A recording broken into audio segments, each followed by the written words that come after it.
वो बात मत करो, मेन मुद्दे पे आते हो और उसके बाद क्या है कि थोड़ा सा ऐसे बात कर करके और जो भटक जाते हैं केवल व केवल SIT इन्वेस्टिगेशन, उसके बाद जो है गवर्नमेंट को आगे पीछे ऊपर नीचे अच्छा आपको क्या लगता है कि केवल जो SIT की चीज होगी आप में से किसी एक को मेंबर बनाएंगे? नहीं बनाएंगे ना। आप सिर्फ आश्वस्त करना कि भाई सरकार SIT जांच करवाएगी तो वो बढ़िया होगा, आपके सामने तो नहीं होगा ना, या आप तो लेकर जाएंगे किसी को या दिखाएंगे किस तरह जांच कर रहे हैं, नहीं ना। तो हमें तो अपनी मांग पर टिक रहना कि क्योंकि हमको सरकार से ये उम्मीद है कि बच्चों की जो मांग है इसके लिए गवर्नमेंट बच्चों के फेवर में काम करेगी और सरकार के फेवर में ये बात बच्चों को अगर आप बोलोगे भाई नहीं गवर्नमेंट करेगी तो गवर्नमेंट ऐसे तो नहीं करेगी भाई। आप अगर बहुत ज्यादा संख्या में नहीं हो आपको लग रहा है कि सरकार को भी 40 बच्चों की बात संख्या तो करनी पड़ेगी। आज तो सुनिए आपकी संख्या तो बढ़ानी पड़ेगी। वो बच्चे जिनके पास ये मैसेज गया है, जिनके पास ये मैसेज गया है कि भाई ये बंद हो गया है, जो बच्चे वापस लौटे हैं और सबको वापस ये मैसेज भेजना पड़ेगा कि भाई धरना हम लोग इसलिए नहीं दे रहे थे कि हाँ 2000 लोग आ गए, हम धरना इसलिए दे रहे थे कि भर्ती में पारदर्शिता आनी चाहिए। हमारा प्रोटेस्ट इसलिए था और इस भर्ती में पारदर्शिता आई है, इसके लिए हम कैसा आश्वस्त हो जाए? ऐसा हमको क्या मिला? मिला ऐसा कुछ? मैं माही राजपूत हूँ और मैं आप जीतेंगे चैनल से आपसे रात को मुलाकात भी हुई थी। 2-4 क्वेश्चन पूछूंगा इस धरने से रिलेटेड। मैं चाहता हूँ कि कुछ जेन्युइन चीज पहुंचे ना कैंडिडेट्स के पास, क्योंकि पहला आप देख रहे हैं धरना लगभग 1 महीना होने वाला है। हो गया सर, 21 से चल रहा है, मतलब 21 से तो एक बड़ा प्रोटेस्ट चल रहा है। आप ये समझिए कि लोगों ने अनशन भी करना शुरू कर दिया, बाकी 1 महीना लगभग हो गया। तो कुछ क्वेश्चनों का क्लैरिफिकेशन दे दें तो जिससे ये 2-3 धड़ों में बटे हुए हैं ना स्टूडेंट, तो कम से कम उनका एक कॉन्सेप्ट क्लियर हो जाए। जैसे जब भी वीडियो डालते हैं या लाइव करते हैं, मैं अभी जब दिल्ली में था तब देख रहा था कि सारे बच्चों के आधे बच्चों के कमेंट आते हैं, वो कहते हैं कि ये धरना सिर्फ और सिर्फ री एग्जाम से ओरिएंटेड है, इसलिए कोई भी पास वाला बच्चा नहीं आ रहा, चंद लोगों को छोड़ के जो बाउंड्री पे। दूसरे तरह के जो दूसरे धड़े के कमेंट हैं वो इस तरीके से आते हैं कि अगर ये भर्ती कैंसिल होगी तो मैं आऊंगा, अदरवाइज मेरी वहां कोई जरूरत नहीं। तीसरे धड़े के कमेंट ये हैं कि सिर्फ SIT जांच होती है तो हम आ सकते हैं, हम पास हैं, हमारा DBPST हो गया, कुछ की रनिंग भी हो गई तो हम आ जाएंगे। अब क्या है, यहाँ पे आप समझ सकते हैं लगभग 10 से 20 ही लोग होंगे, वो भी हों तो, कि जो DBPST दिए हुए हैं। अदरवाइज तो वही कैंडिडेट्स हैं जो या तो बाउंड्री पे हैं और या फिर जिनका किन्हीं कारणों से चयन नहीं हुआ। तो आप इस धरने की सबसे महत्वपूर्ण बात आज क्लियर करें, एक जिम्मेदार टीचर होने के नाते। राहुल सर आपसे भी बोल रहा हूं मैं कि ये धरना जो है वो actually what oriented with it, किस चीज से ओरिएंटेड है? ये SIT जांच से है या कैंसिल से है, री एग्जाम से है, किस चीज से? ये क्योंकि जी बिल्कुल थोड़ा सा मैं पहला जवाब दे रहा हूँ उन बच्चों को जो सेलेक्ट हो चुके। सेलेक्ट हो चुके से मतलब है उन बच्चों को ये लग रहा है कि भाई बच्चों को लग नहीं रहा, उनको भी पता है कि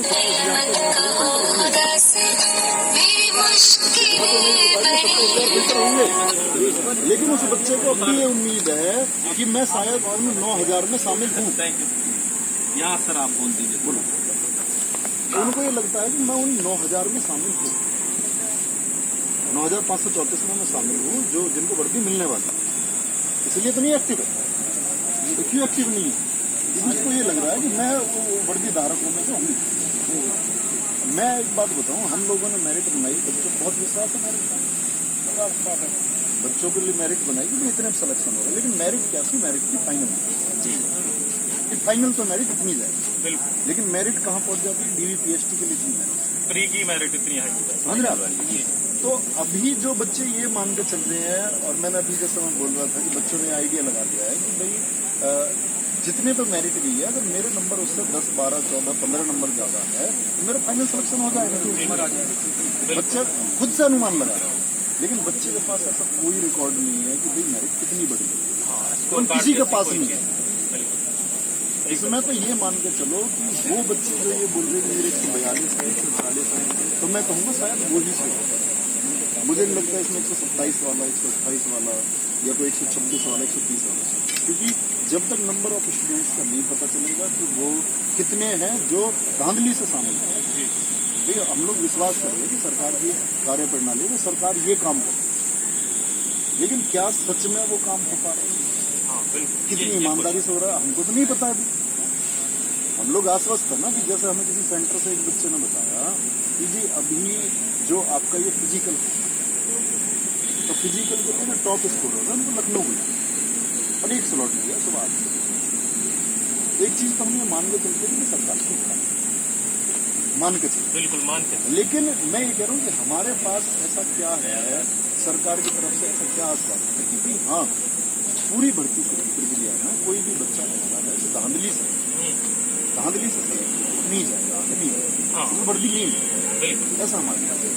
तो मैं उन सब बच्चों से कि जो इसमें एक्टिव नहीं है, या तो आप इस बात के लिए एक्टिव नहीं है कि भर्ती रुक जाएगी, तो भर्ती रुकने की बात है जो बच्चे री एग्जाम कराएंगे वो मान लगा, क्योंकि अगर किसी भी तरह की जांच होती है और जांच में ये पाया जाता है कि भाई हाँ एक नंबर ऑफ स्टूडेंट्स बहुत ज्यादा है गलत तरीके से, तो भर्ती शायद इसके बारे में स्वयं निर्णय। हाँ, बिल्कुल। जैसा सुप्रीम कोर्ट निर्देशित है कि 10% से ऊपर यानी 1000 से भी ज्यादा संख्या मिलती है, तो शायद फिर मैं कह रहा ये हूँ उनके हम हाथ लोगों को री एग्जाम की बात करने की जरूरत नहीं है, जी, ना करनी चाहिए, बिल्कुल नहीं करना। क्योंकि अगर आप जब भी री एग्जाम की बात करोगे आपके SIT की जो बात है जिस मुहिम को लेकर सब लोग बात कर रहे हैं, आप लोग इतने दिनों से बैठे हैं, कल से आगे हम लोग आप तो यही बात कर रहे हैं ना कि भाई धांधली से जो बच्चा गया वो नहीं जाना चाहिए, वो नहीं जाना चाहिए। तो हमारी एक स्पष्ट बात है कि SIT इसके अलावा और SIT के टेस्ट होने के साथ में आपको ये पता चले कि SIT जो रिपोर्ट है वो कितनी बड़ी है, कब जाकर के SIT की रिपोर्ट हमको मिलेगी, कितने दिन में ये अपनी रिपोर्ट देकर के अपना काम करेगी, कितनी ईमानदारी के लिए भी बच्चे आश्वस्त है कि भाई SIT की टेस्ट हो जाएगी तो ईमानदारी से सारा काम हो जाएगा। एक क्वेश्चन और बच्चों की तरफ से ये कि उनका ये कहना है कि कोई भी सरकारी काम होता है जैसे कि रिकॉर्डेड उन्होंने देखे हैं, मान लो वो कोई आश्वासन भी देते हैं गवर्नमेंट, तो वो हमेशा उसका क्रेडिट लेती है कि भाई मैं ये काम कर रहा हूँ। तो जैसा कि कल धरने में हुआ, अब तक की सबसे बड़ी भीड़ थी धरने में, लोगों में ये भी हो गया कि हाँ अब कुछ हो जाएगा। उसके बाद एकदम से ये आश्वासन दे दिया गया कि भाई ठीक है अब सब काम हो जाएंगे, जांच भी हो जाएगी। लेकिन बच्चों के दिमाग में जो अभी एक जो क्वेश्चन घूम रहा है वो यही है कि गवर्नमेंट का कुछ भी न तो कोई रिकॉर्डेड स्टेटमेंट है, क्योंकि अगर कोई बात होती है तो जो प्रेसाइडेड ऑफिसर होता है यानी जो भर्ती बोर्ड का अध्यक्ष होगा वो या तो प्रेस कॉन्फ्रेंस करेगा और कह देगा बहुत बड़े स्तर पर धांधली देखते हुए बच्चों के लिए हम ये SIT एक गठित करने जा रहे हैं, इसकी जांच होगी, अब वो चाहे महीने में हो 2 महीने में।